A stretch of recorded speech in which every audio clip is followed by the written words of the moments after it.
আমরা এখন আলোচনা করব ডোনাল্ড নিউম্যানের সেমিকন্ডাক্টর ফিজিক্স অ্যান্ড ডিভাইসেস বইয়ের আর্টিকেল 5.2 ক্যারিয়ার ডিফিউশন নিয়ে। আমি বইটি সরাসরি চলে যাচ্ছি ক্যারিয়ার ডিফিউশনের ব্যাপারে।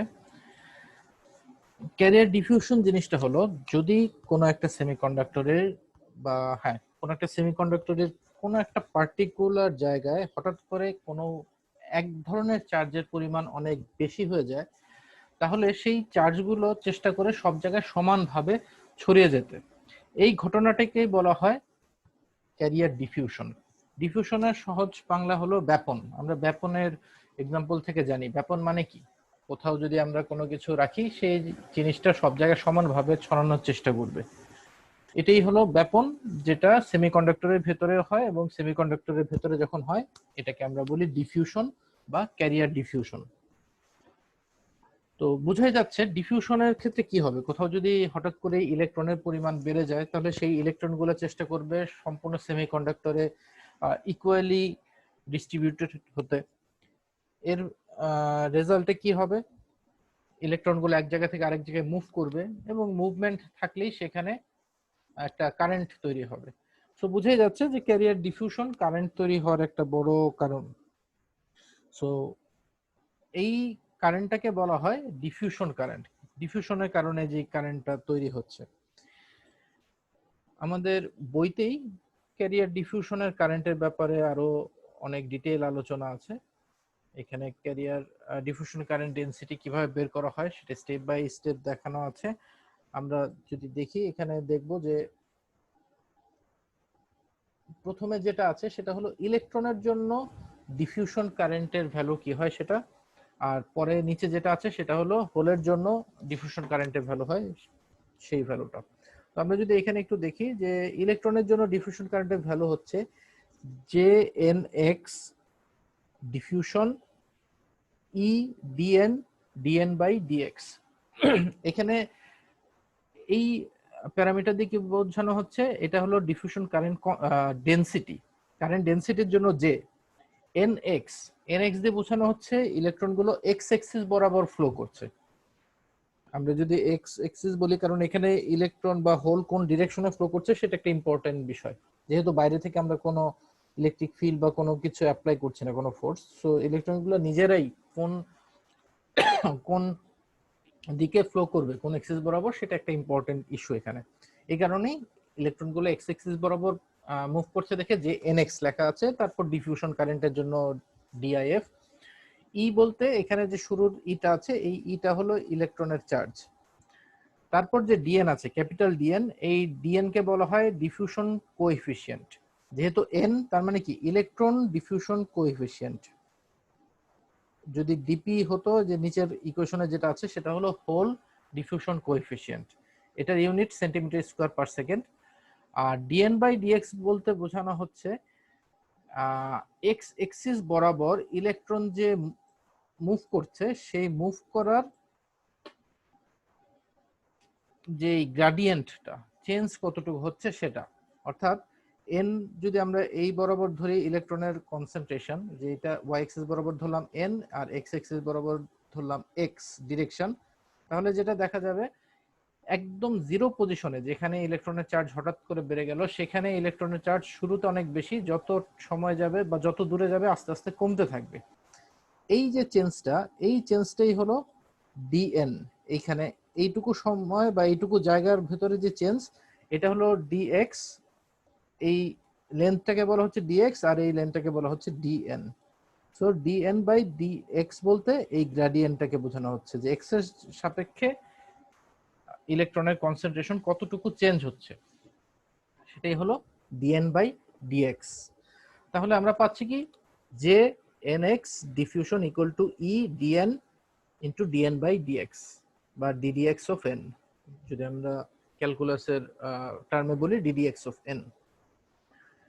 এটা হলো ইলেকট্রনের জন্য। হোলের জন্য তাহলে কি হবে, যে PX diffusion equal to minus e, এখানে একটা মাইনাস সাইন আসবে কারণ ইলেকট্রন আর হোলের চার্জের ভ্যালুটা কিন্তু আলাদা। এখানে ইলেকট্রনের চার্জ হলো নেগেটিভ আর হোলের চার্জ হলো পজিটিভ।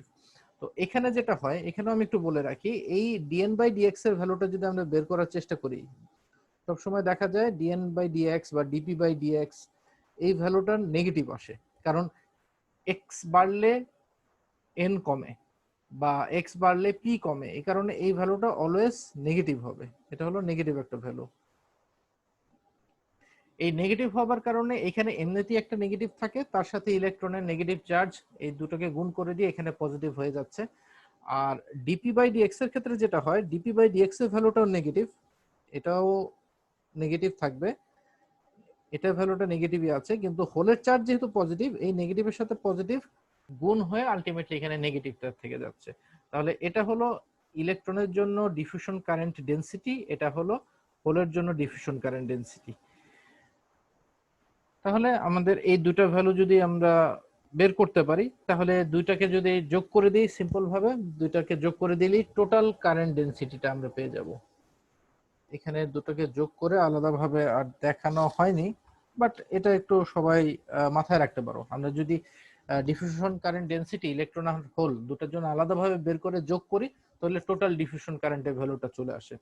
তো এই ডিফিউশন কারেন্টের উপর বেস করে আমাদের একটা এক্সাম্পল আছে, এক্সাম্পল 5.2, এটা আমরা একসাথে দেখে ফেলি।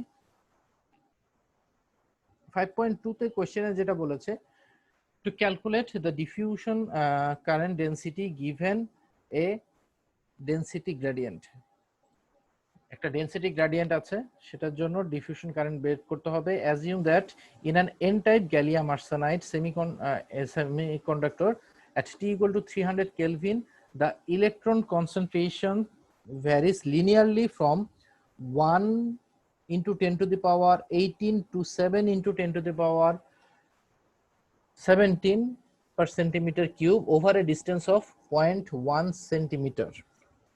Calculate the diffusion current density if the electron diffusion constant coefficient is dn equal to 225 centimeter square per second.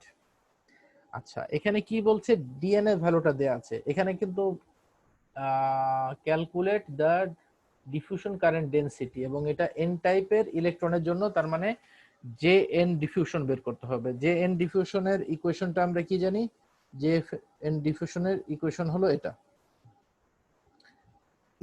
ই এর ভ্যালু আমরা জানি ইলেকট্রনের চার্জ, ডিএন এর ভ্যালু এখানে দেয়া আছে, ডিএন বাই ডিএক্স এই ভ্যালুটাই যেটা বলা আছে, যে এর আগের আলোচনায় যেটা গ্রাফিক্যালি আমি বললাম, যে এই পাশে যে চেঞ্জ হচ্ছে এটা এক্স আর এ পাশে এন যদি থাকে, আমি একটু এখানে অত ডিটেইলে যাচ্ছি না, জাস্ট থাকলে যেটা হবে, এই চেঞ্জটা হলো ডিএন বাই ডিএক্স। তো এই ডিএন বাই ডিএক্স কে বলা হচ্ছে, আচ্ছা আমি একটু গ্রাফের ভিতরে আরেকটু বলে দিয়ে আসি। এখানে বলছে যেটা 0.1 সেন্টিমিটার, ধরলাম এই বরাবর 0.1 সেন্টিমিটার আছে, এই বরাবর যদি 0.1 সেন্টিমিটার থাকে, তাহলে যেটা হবে, এখানে যে ভ্যালুটা ছিল সেই ভ্যালুটা হলো শুরুতে, এই যে 0.1 সেন্টিমিটার যেখান থেকে আমরা হিসাব করব, তার শুরুতে যে ভ্যালুটা ছিল সেই ভ্যালুটা হলো 1 × 10⁻18, আর শেষে যে ভ্যালুটা আছে সেই ভ্যালুটা হলো 7 × 10⁻17।